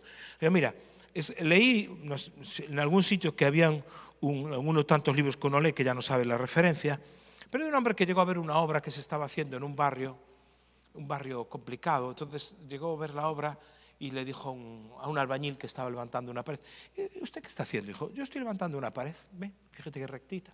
Soy maestro de primera. Oh, qué bien. Entonces fue andando y vio a otro que estaba también levantando una pared. ¿Y usted qué hace? Hijo, estamos levantando un centro social, porque en este barrio hay muchísima delincuencia, niños desatendidos. Estamos levantando un lugar para poder ayudar a esa gente. Los dos estaban haciendo lo mismo, solo que uno sabía por qué y otro no. ¿Qué nos pasaba a nosotros en la iglesia en el modelo antiguo? La gente hacía las cosas, pero no sabía por qué. Simplemente somos evangélicos y hay que hacerlo, ¿no? Hay que ir a hacer campañas y predicar. ¿Seguro? ¿Por qué? Hay que tener reuniones de oración. ¿De verdad? ¿Por qué? ¿Por qué? Entonces, a todo hay que hacer visiones. ¿Por qué? Y es que Jesús dijo: id por el mundo y predicad el evangelio a toda criatura y hacer discípulos a todas las naciones. ¿Y por qué lo dijo? Éramos aburridísimos con eso. ¿Por qué Jesús dijo que había que ir a todas las naciones? ¿Por qué no les dijo: quedaos en Judea, en Samaria, si queréis un poquito de Decápolis y al resto que les parta un rayo? Ya está. ¿Por qué todo el mundo? Para nosotros el por qué está definido en Apocalipsis 7:9. Dice que aquí, dice que la visión final es que están adorando delante del trono de Dios, del Cordero, gente de toda tribu, de toda lengua, de toda nación. Es decir, en la fotografía final de la película, en la foto final, la foto finish, hay gente de toda tribu, de toda nación. Luego Apocalipsis no es el final de la historia, señores. Es el principio, es el motor, es el origen. Jesús tiene una foto final. Como ve gente de todas las tribus, de todas las naciones, en el presente dice: tienes que ir a todas las naciones. Porque allí, en la visión final, hay gente de todas las naciones. Por eso hay que ir y hay que hacer misiones. Pero yo entiendo el porqué. Porque en el final, ahí está gente de todas las tribus, de todas las naciones. Y hay una característica de esa multitud que dice que nadie la puede contar. Es decir, ahí arriba, yo sé que ahora hay todo un movimiento de que el cielo venga a la tierra. Pues yo estoy en otro negocio. Yo quiero llevar la tierra al cielo. El camino contrario. Yo quiero llevar gente al cielo. Yo quiero llevar gente al cielo. Nadie puede contar. Es decir, en esa multitud faltan un montón de españoles, de santanderinos, de gallegos, de mexicanos, de colombianos. Sigue faltando brasileños, sigue faltando gente de todo el mundo. Luego, hay una visión ¿qué pasaba? La iglesia era iglesia, pero los miembros no sabían ni por qué estaban ahí. Pero es que el primero que no entendía bien el por qué era yo. Yo ejercía una labor pastoral, aquí ejercía mi oficio de pastor. Ah, sí, qué gran pastor. Uy, qué bien, y qué bien tal, y qué bien lo otro. Pero simplemente lo hacía porque ya estaba en piloto automático. Hubo que definir la visión. Nosotros tenemos otro tema que tiene que ver con Isaías 58 y 61 y también el Sermón del Monte, que tiene que ver que una iglesia transforma la comunidad en la que vive, ¿no? Una iglesia allí donde está acaba siendo de impacto allí donde está. Entonces estos son los dos porqués que nosotros tenemos. La otra pregunta que nos tuvimos que hacer: ¿qué? ¿Y qué hace la iglesia? Si la iglesia fuera una fábrica, ¿qué hace? ¿Fabricar qué? ¿Ves qué? Entonces, esto es lo que llamamos la misión. Y esto lo es todo. La clave de todo está aquí. Bueno, estas tres preguntas. La misión. Si una vez venían siempre antes de las elecciones, el presidente del Senado llegó a venir allí a la iglesia, estuvo con nosotros, no sé qué, y el alcalde, entonces eran del PP, y diputados, todos, vino una recua de ellos. Entonces tomamos, les pusimos allí un café, les enseñamos todo, tal. Ah, qué bien, ¿qué? ¿Y vosotros a qué os dedicáis? Dice, vieron toda la obra social que hacíamos y dice, ¿pero por qué hacéis esto? Y yo, pues por lo mismo que usted está en política. Un silencio sepulcral. Entonces se quedaron así, ups, por lo mismo que está usted en política. Entonces se quedan así, yo, por el bien común, por el bien de nuestra ciudad y nuestra comunidad. Sí, sí, claro, nosotros también. No, sí, claro, te entendemos perfectamente. Sí. A la saca, si pueden coger algo. Entonces, por el bien común. Bueno, ¿por qué hacéis esto? Y yo, mire, nosotros, le dije, ¿cuánto vale que hayamos rescatado a un joven que iba a entrar en una mara y no entra? ¿Cuánto dinero vale eso? ¿Cuánto dinero vale un matrimonio que no se divorcia y sus hijos no tienen que estar de casa en casa, de aquí para allá? ¿Cuánto dinero vale sacar a un joven de la droga y evitar los delitos que iba a hacer en el futuro? ¿Cuánto dinero vale acoger a gente desamparada? Es decir, yo empiezo a monetizar la obra que la Iglesia hace. Cuando tú transformas en dinero lo que la Iglesia hace normalmente, lo entienden perfectamente. Y dice, pero eso es mucho dinero. Dije yo, exactamente. Y lo hacemos gratis. Porque nosotros creemos en la separación, yo les predico ahí, separación iglesia-estado, en fin, bla, bla, bla, todas esas cosas. Pero ¿de qué les estoy hablando? De la misión. ¿Y qué es la misión? Entonces, para nosotros, la misión está definido por la gran comisión, que a alguno le quitó la C y es la gran omisión, ¿no? Ya sabéis, que es Mateo 22, que es amar a Dios como sobre todas las cosas y amar al prójimo como a ti mismo. Eso es, Mateo 28, del 18 al 20, que eso sería largo de contar, que es hacer discípulos. Muy bien, entonces aquí tenemos la palabra clave, hacer discípulos. Entonces, amar a Dios, amar al prójimo y hacer discípulos. Entonces me encuentro evaluando nuestra iglesia, acordaos que estábamos evaluando la caja, que nosotros, honestamente, igual que cualquier iglesia evangélica en España, es decir, aunque sea la más tradicional, en general las iglesias evangélicas son muy buenas en enseñar a amar a Dios, en general. Es decir, enseñan el amor a la palabra, el amor a la intimidad con Dios, a la adoración, es decir, todo lo que sabemos que implica una relación íntima con Dios que después se ve reflejada en el amor al prójimo. Es decir, también las iglesias evangélicas en general son buenas en amar al prójimo. Ves a un necesitado, la ayuda mutua que tenemos dentro de las iglesias, incluso a nivel institucional por los centros de rehabilitación, etcétera, etcétera. Es decir, cualquier iglesia evangélica es buena en enseñar a amar a Dios y amar al prójimo. Enseñamos con todo el material que tenemos de discipulado, etcétera, etcétera. Pero, siendo honestos, lo que nosotros miramos aquí en nuestra iglesia, que hacer discípulos, nadie estaba haciendo discípulos. Yo pensaba que en mi oficio de pastor, hacer discípulos era predicar el domingo o el día de estudios bíblicos que teníamos un día a la semana. Ese día que damos estudio bíblico, pues este es para nuevos, este es el primer grado, el segundo grado, bueno, el material que tengas. Entonces decíamos, no, están clases de discipulado. Hasta que nos damos cuenta que el discipulado, como transmisión de información, es la cosa más pobre que existe. No vale para nada. Siempre te queda acá. Pero no transforma vidas. No había transformación de vidas. Entonces, todo ocurría dentro de la caja. No había discípulos que se hiciesen a través de la transmisión de la vida. Eso sí, de vez en cuando te caía uno bueno, ¿no? Entonces decíamos aquella frase, no sé si la usabais por acá, no, decía, ¡guau! Este es un convertido genuino, decíamos. Entonces, te salía uno bueno de vez en cuando, que ya te venía hecho, ya, solo tenía que aprender un poquito de Biblia y ya está. Un tipo sin problemas, una mujer sin problemas, sin malos rollos, pero que se había convertido, ¿no?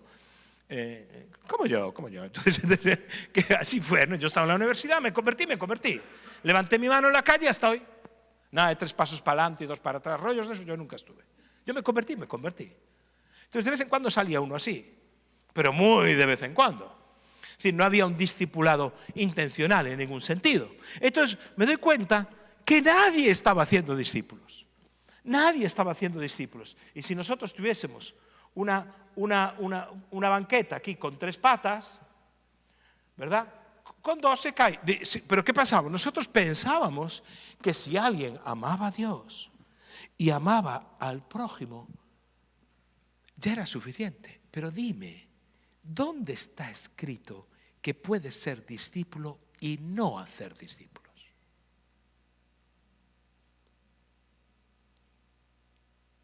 Porque Jesucristo, allá en Juan 15:8, dice que llevemos mucho fruto y así seáis mis discípulos. Es decir, un discípulo tiene que llevar mucho fruto. Dice fruto, más fruto, mucho fruto y fruto que permanezca. En esto es glorificado mi Padre, dice. Entonces hay que dar gloria a Dios. Hay que dar gloria a Dios. Me decían, pastor, este mismo martes, me decía, bueno, pero la iglesia existe, la razón de la iglesia que existe es para glorificar a Dios. Dije yo, exacto. Y te voy a hacer una pregunta. ¿Y cómo se glorifica a Dios? Claro, que ese es el tema. ¿Cómo se glorifica a Dios? Porque si tú vas a lo que Jesús dice, en esto es glorificado mi Padre. Y por eso son cambios de paradigma. En que llevéis mucho fruto y vuestro fruto permanezca. Es decir, si hay algo que le quita la gloria a Dios, es gente que ya no tiene fruto. ¿Sabes qué era la iglesia de Lugo? Una iglesia que no glorificaba a Dios. Eso sí cantábamos.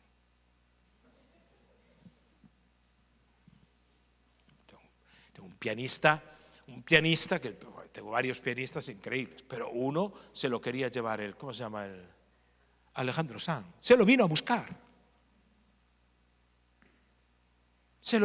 Vente conmigo. Alejandro Sanz. Gente que canta como Los Ángeles, uno que toca todos los instrumentos sabidos y por haber. Bueno, ya me entendéis.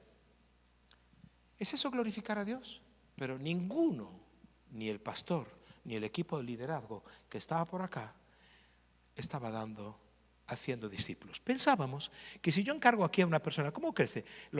Es el encargado de niños con otro equipito aquí, el de la oración, un encargado de oración con otro equipito aquí, misiones, bueno, los que tengáis, vale, ¿me entendéis? El sonido, grabación, ujieres, alabanza, pues hay que hacer. A la gente la tenía entretenida en estas cosas, pero nadie hacía discípulos. Entonces hubo que reevaluar qué era lo que estábamos haciendo. La iglesia de Cristo tiene que hacer discípulos. Si tú estás haciendo algo que no está involucrado vitalmente en desarrollar la vida de otro, ganar a alguien para Cristo, bautizarlo, como dice Mateo 18:20, enseñándoles que obedezcan, enseñándoles que guarden. Es decir, el énfasis de Jesús cuando está en la Gran Comisión no es enseñándoles que sepan, y yo por años les enseñaba que supieran. Es enseñándoles que guarden, que obedezcan. Todo al revés lo tenía. Todo totalmente cambiado. Entonces dijimos, ¿pero qué nosotros qué hemos hecho? Esto fue en el proceso del 2018. ¿Pero qué hemos hecho? ¿Qué estamos haciendo? ¿Qué iglesia estamos construyendo? La caja. Que por cierto, una caja es cara de caray.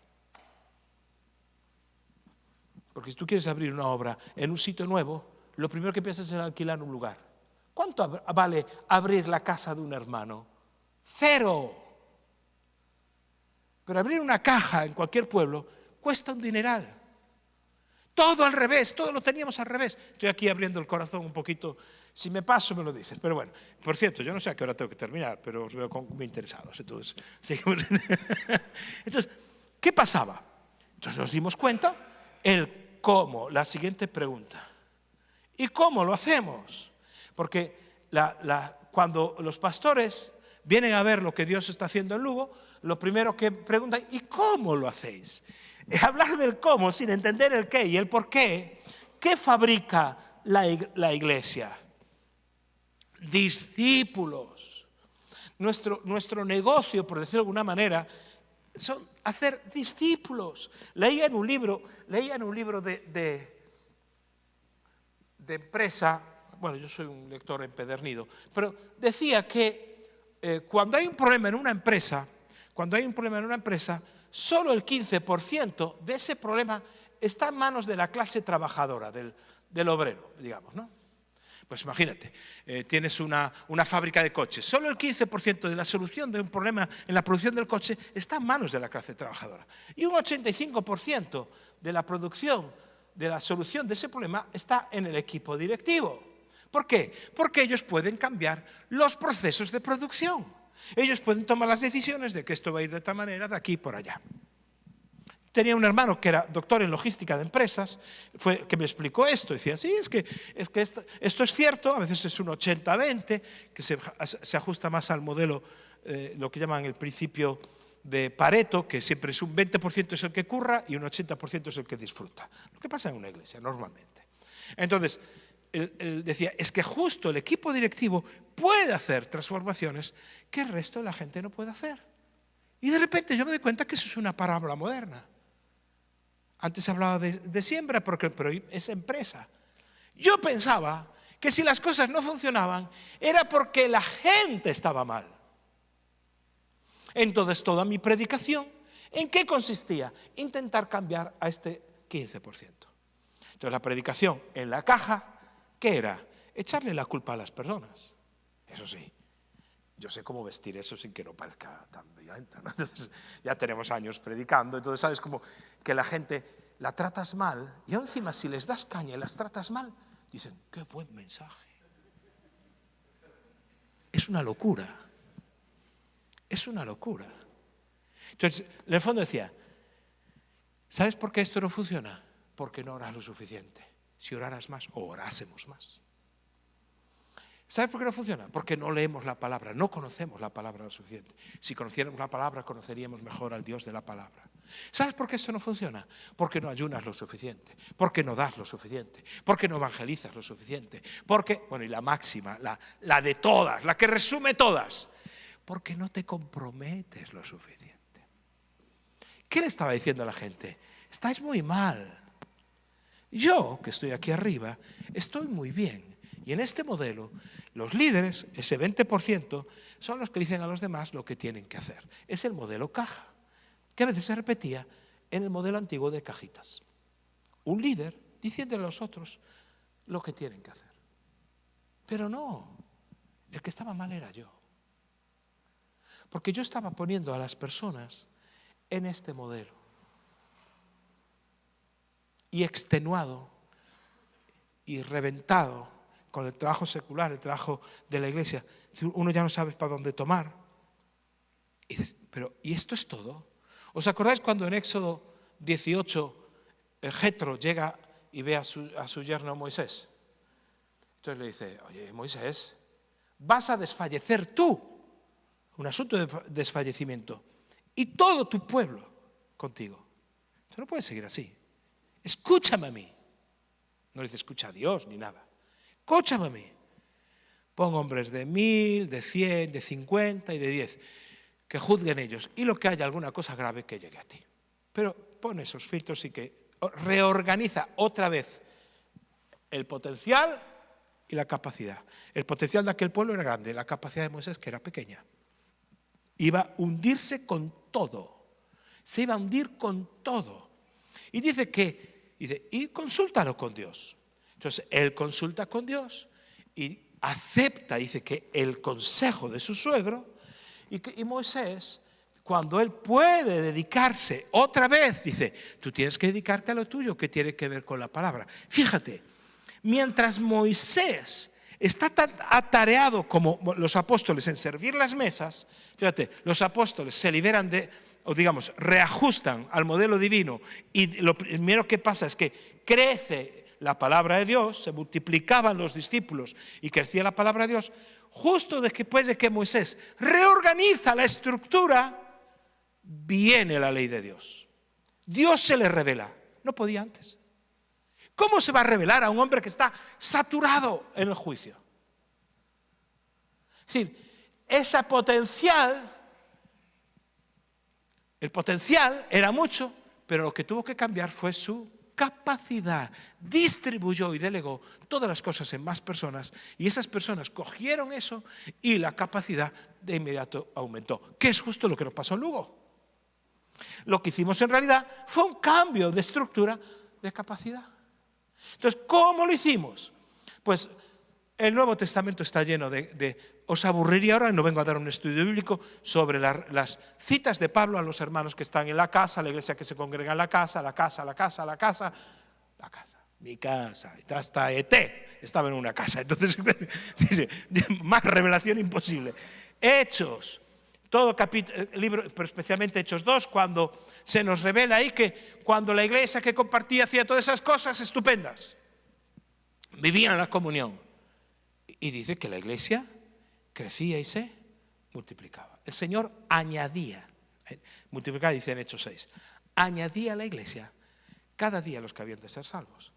Ahora, la iglesia que se dedicó a compartir, a orar por los enfermos, señales, prodigios, la iglesia se dedicó a ser iglesia y Dios se dedicó a hacer lo que tenía que hacer. ¿Quién edifica la iglesia? Según Mateo 18. ¿Quién?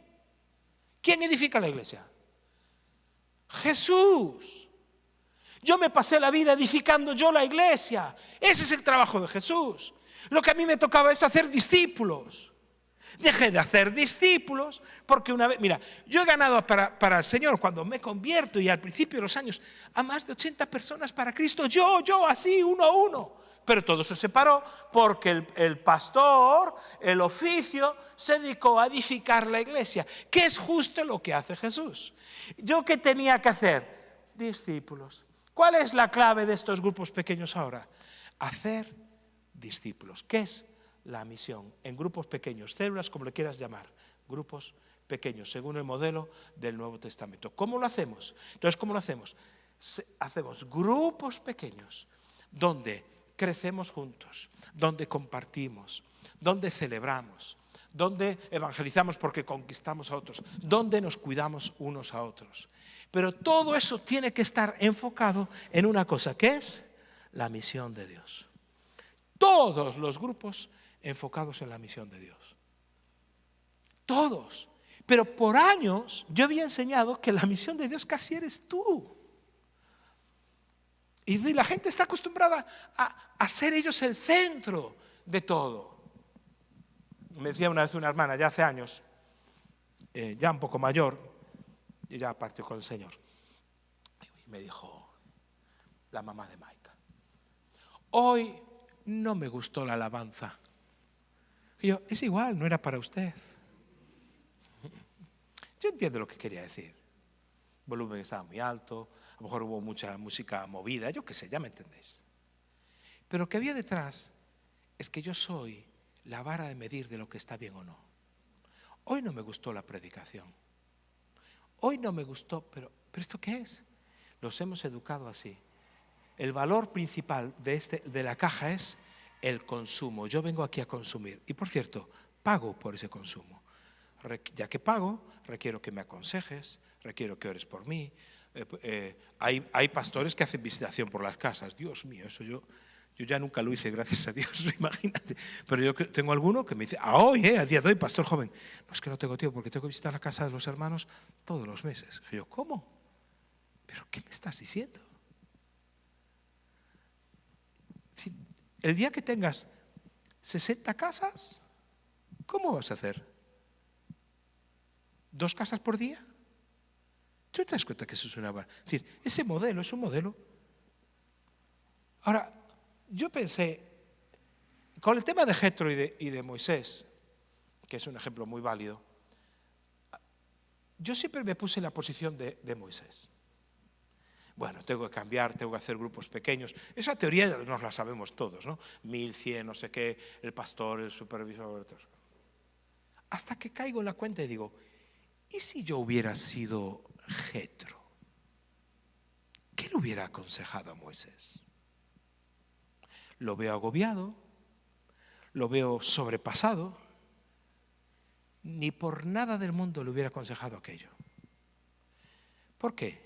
Yo le hubiera aconsejado una cajita mejorada. Le hubiera dicho, Moisés, tío, el diagnóstico es el mismo. vas a desfallecer tú y todo este pueblo. Solución. Solución caducada del antiguo pacto, por decirlo de alguna manera, de la vieja forma de entender el ministerio. Le hubiera dicho, mira, Moisés, te vamos a colocar una jaima aquí, tal, bien, una tienda, ahí vamos a tener fruta fresca, agua recién cogida del pozo, vamos a tener ahí una gente abanicándote, y tú juzgas cada 2 horas, descansas una. Juzgas cada 2 horas, descansas una. Entonces, trabajas un día sí, un día no, un día sí, un día no. ¿Ves? Te estoy mejorando la forma de hacer las cosas. No, señores. Simplemente estoy perfeccionando un modelo caducado, viejo, obsoleto, que no va a llegar a ningún otro lugar. Es como si, no, los apóstoles, no, vosotros, claro, mira, a partir de ahora vais a tener un traductor de griego para esas señoras que están desatendidas. Segundo, vais a repartir solo los días fijos y vamos a tener un listado de las personas viudas griegas que serán las primeras en recibir. Pero claro, lo tenéis que hacer vosotros, que sois los apóstoles. Si ellos se hubieran agarrado a eso, en vez de soltar, pero dijeron, esto no se ajusta al diseño de Dios. Esto no es justo, no encaja. Hay que hacer otra cosa. Hay que cambiar la estructura si queremos crecer. Entonces, ¿qué hicimos nosotros? Ya estoy terminando, después os dejo preguntar.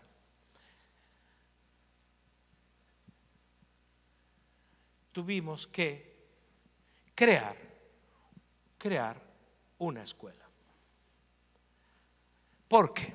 Si nosotros dejábamos que las personas pasaran de aquí a aquí, nosotros teníamos grupos pequeños, los paramos. ¿Por qué? Porque los grupos pequeños, ¿qué hacíamos? Cajitas, venga cajita. ¿Qué es? Una cajita, uno que sabe mucho, le enseña a los otros pobres ignorantes que no saben nada, ¿verdad? Entonces, yo que estoy ungido y te voy a decir lo que debes de saber. Entonces, claro, si en la cajita había uno que le gustaba el estudio bíblico, esa cajita se convertía, ese grupo pequeño, en un grupo de estudio bíblico. Entonces, los que les gustaba el estudio bíblico decía, es que yo prefiero ir ahí que hablan de la Biblia tal y cual. Muy bien. Otro, pero aquí estaba el líder de alabanza, entonces, o la líder. Entonces, ¿qué pasaba? Ahí había una adoración. Pero es que aquí está 24/7, aquí están orando. Se pasa todo el tiempo. Yo quiero estar con la oración. Me meto contigo. Pero, ¿captáis lo que quiero decir? Las cajitas, la gente desarrollaba su don, pero no desarrollaban la misión. Y hubo que hacer un curso para reciclar. El curso lo llamamos Lidere. En realidad tenía que haberlo llamado Lidera, pero bueno, es igual. Porque es lidera tú, lidere, lo puse en usted. Lidere, y en este curso Lidere se hace un cambio de paradigma del modelo de caja al modelo circular, del cuadrado al círculo. Por eso, no sé si habéis visitado Amistad Cristiana, todo lo han cambiado con cuadrados y círculos, toda la decoración, todo, porque quieren que tengan en cuenta cuáles son los modelos. Del cuadrado al círculo es necesario pasar por aquí. Entonces creamos un curso rápido de 4 meses, rapidito.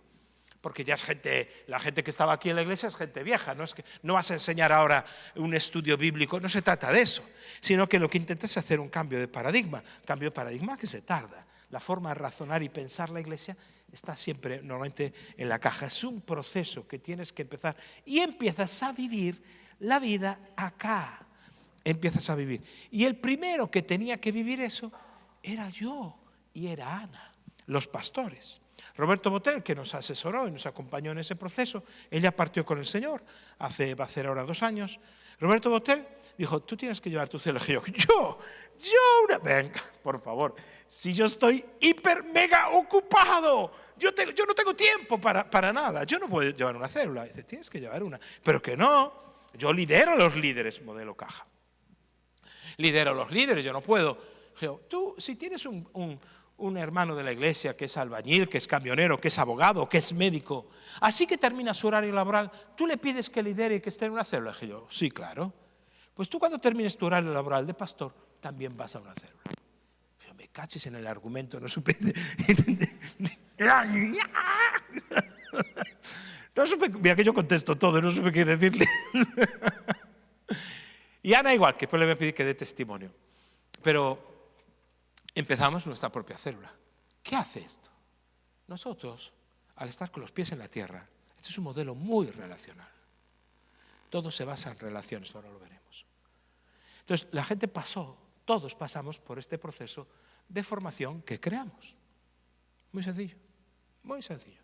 Es para nuevos convertidos. Los nuevos convertidos hacen un material que hay para bautizarse y ya.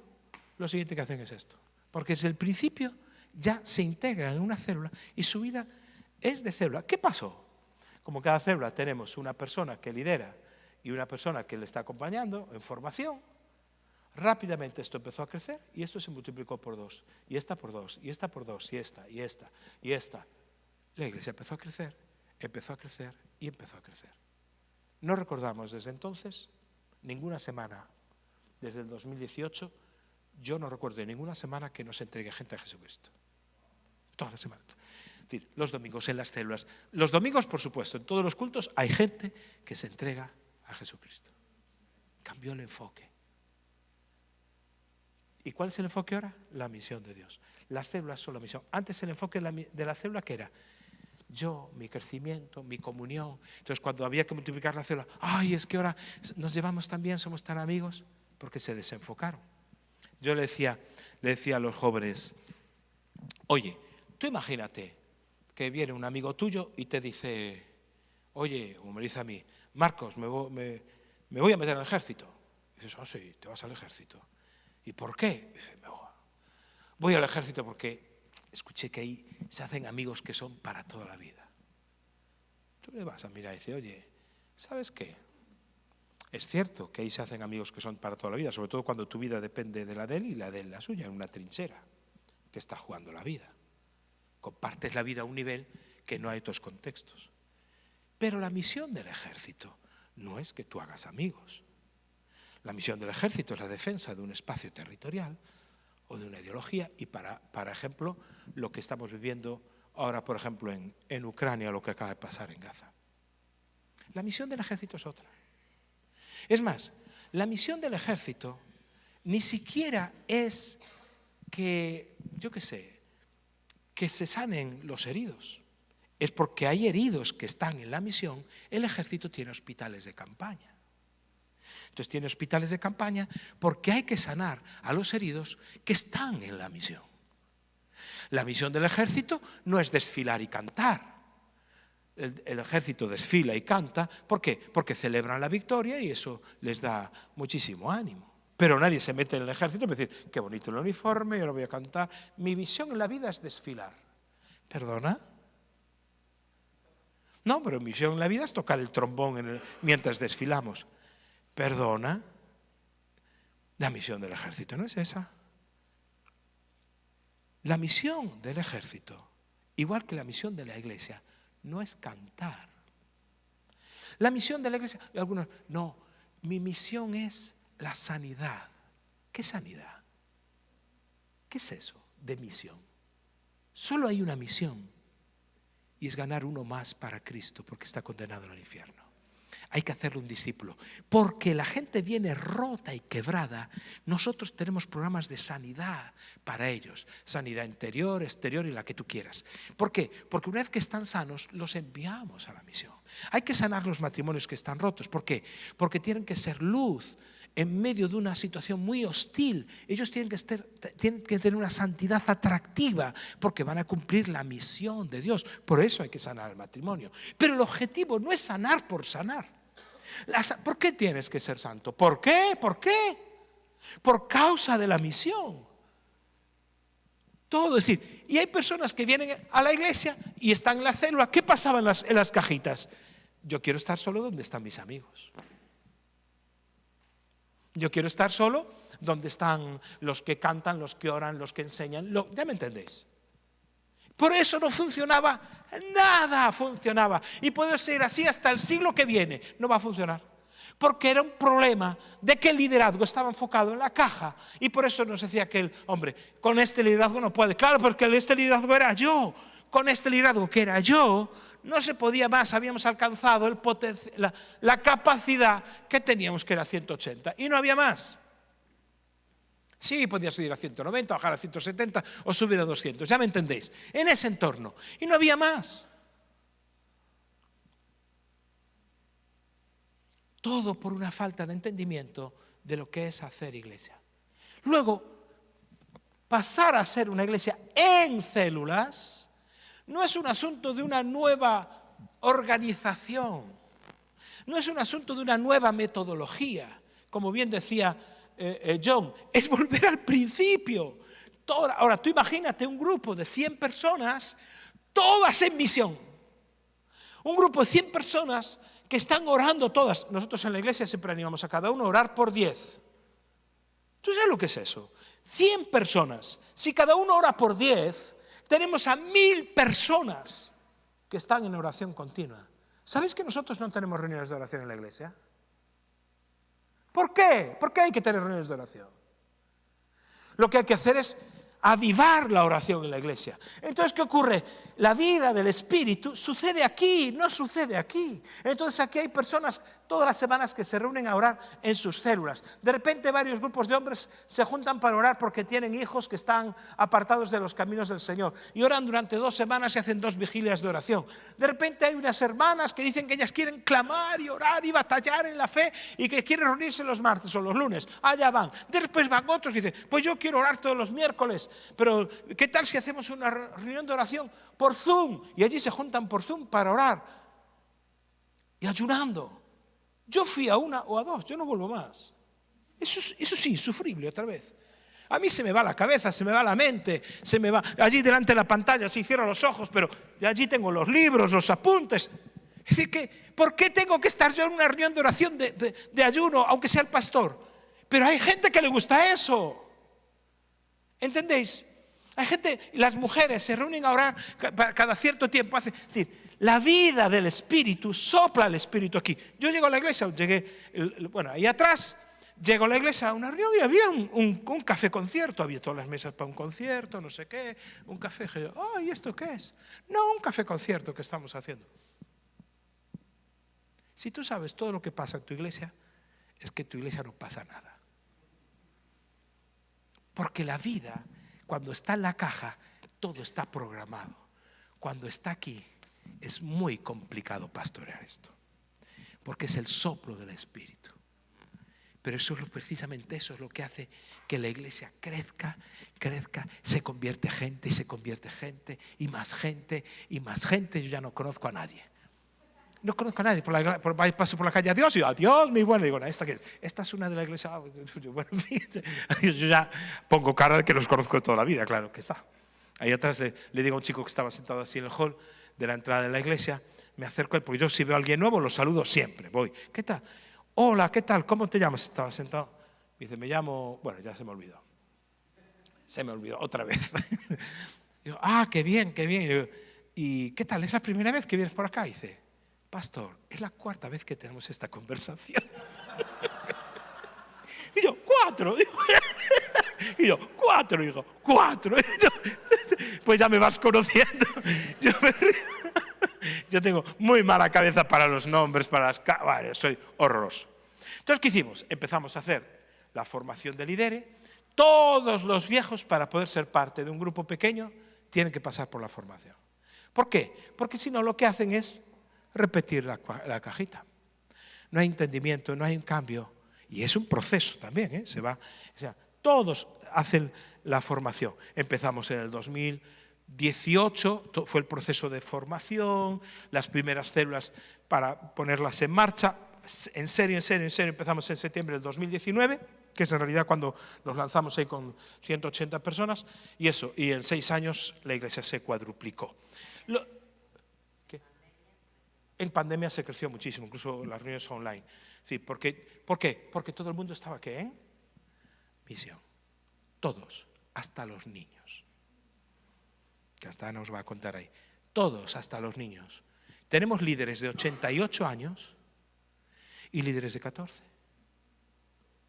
Que lideran a otros igual que ellos. La persona que más gente ha ganado, que más se ha multiplicado, preparando líderes que se multiplican porque ganan gente y crecen y se multiplican, es la de 88 años, una mujer de 88 años.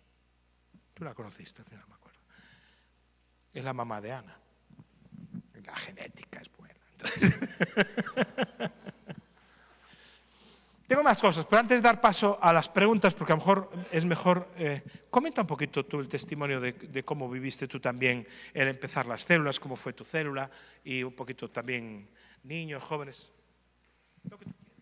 Bueno, yo también estaba súper reacia a comenzar una célula porque había vivido todo ese fracaso anterior de células homogéneas, heterogéneas, por afinidad, diferentes modelos, pero siempre lo mismo. Un aburrimiento, un rollo, un rollazo, claro, porque vivimos en la caja, ¿no?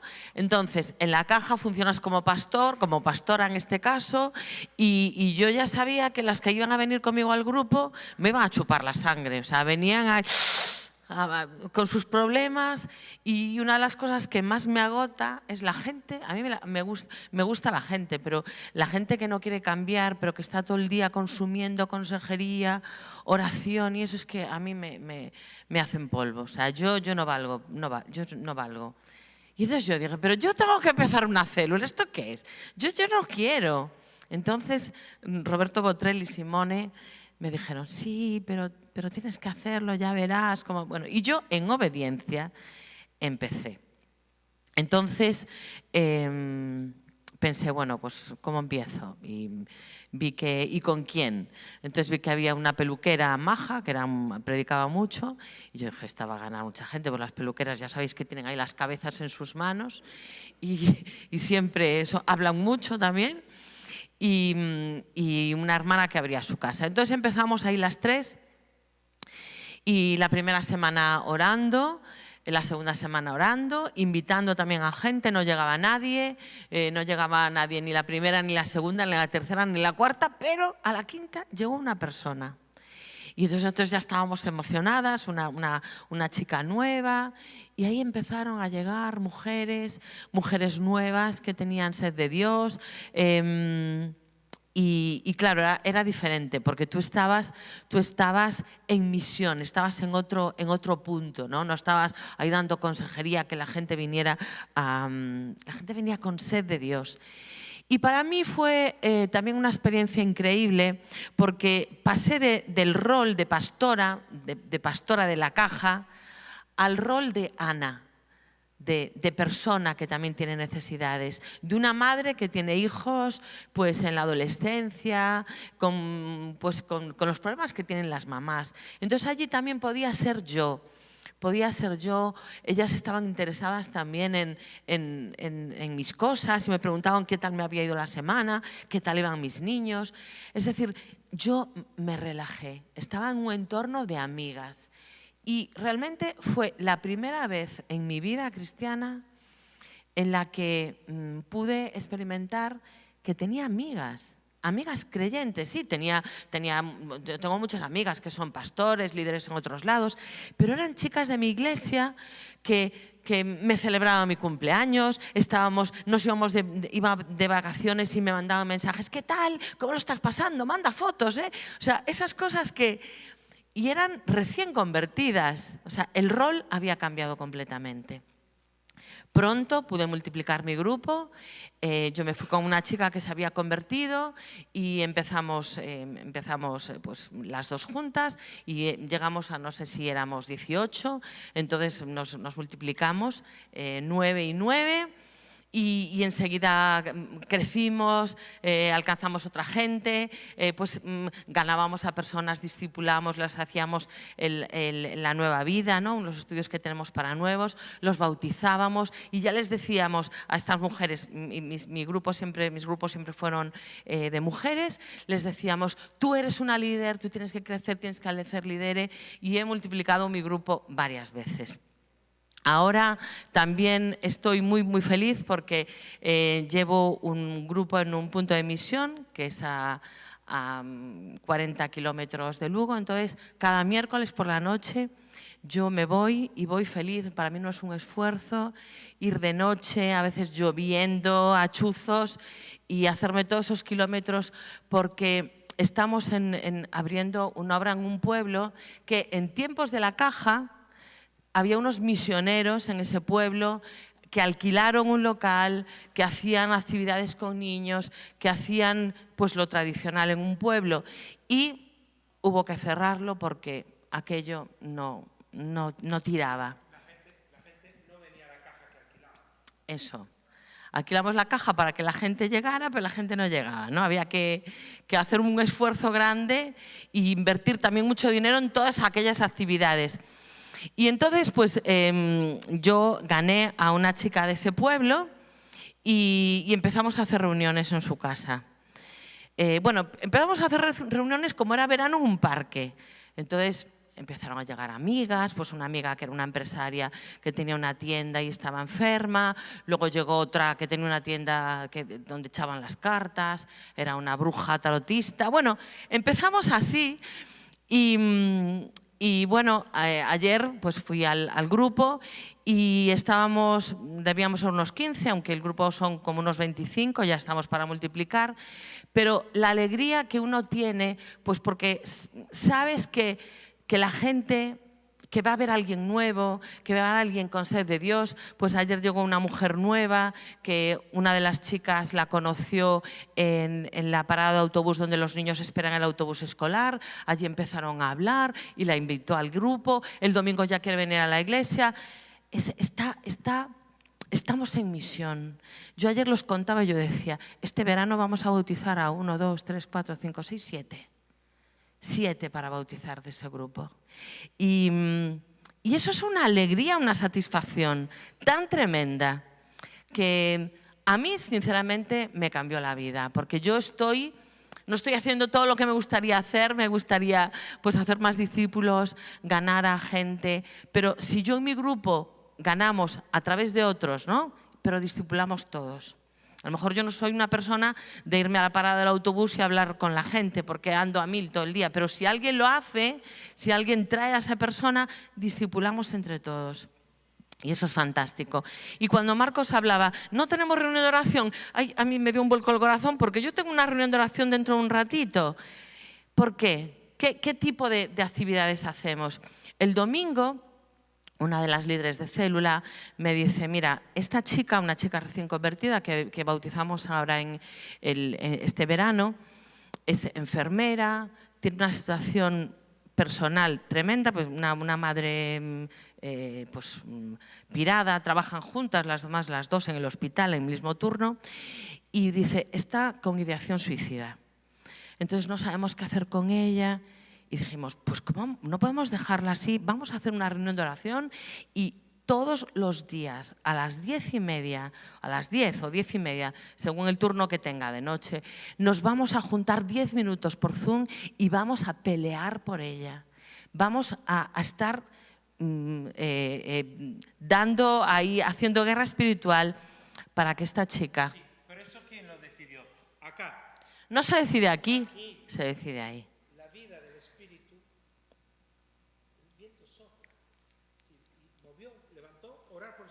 Claro, entonces, claro, Marcos lo sabe cuando entra a la habitación y yo tengo el móvil ahí y digo, vete. Pero son cosas espontáneas. Nunca se oró tanto, pero la oración surge de esta manera, según la necesidad y generando también un acompañamiento natural. Los primeros días pues la chica no estaba, pero el martes ya estuvo en la reunión y decía, estoy sorprendida porque me estoy sintiendo tan amada por vosotras, que estáis aquí peleando por mí. Y bueno, la verdad es que las células nos han revolucionado en muchísimos sentidos. Esto es testimonio de una célula, pero tenemos 75. Pasa siempre. Una es mejor, otra es peor. Pero esta vida pasa en todo. Eso es revolucionario. Y revoluciona la comunidad.